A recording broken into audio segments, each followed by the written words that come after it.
je vous disais hier soir, Jean-Charles, qu'on se dirige vers une guerre d'usure avec une graduation de la menace militaire. Alors l'envoi par la France, mais aussi, il faut le préciser quand même, dans le passé par la Grande-Bretagne, de missiles Scalp longue portée, plus l'envoi par l'Allemagne pour 700 millions d'euros d'armes supplémentaires, risque bien en effet d'envenimer davantage les hostilités avec Vladimir Poutine. Les missiles qui ont une portée de 250 km peuvent atteindre l'Ukraine en profondeur, ce que disait Emmanuel Macron, en particulier les zones de l'Est qui sont contrôlées par les forces russes. Alors dans ce contexte de tensions croissantes, il n'est pas étonnant d'entendre la réaction du porte-parole de Vladimir Poutine, Dmitri Peskov, qui parle, je le cite, d'erreur qui va forcer la Russie à prendre des contre-mesures. C'est une décision, ajoute-t-il, lourde de conséquences pour la partie ukrainienne.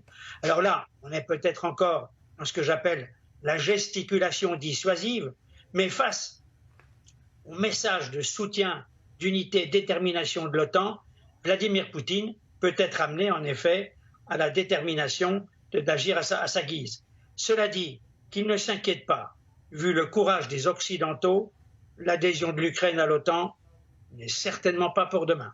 Oui, effectivement, Joe Biden l'a répété, il faudra que la guerre avec la Russie soit finie avant que l'Ukraine rejoigne l'OTAN. Alors l'autre image du jour dont on va parler avec vous, Christian, c'est aussi la présence des dirigeants de la Suède et de la Finlande. L'élargissement semble cette fois en marche, d'autant qu'Erdogan a levé le veto qui l'opposait à l'adhésion de la Suède. Il y a eu une sorte de deal qui a été passé avec lui, c'est ça?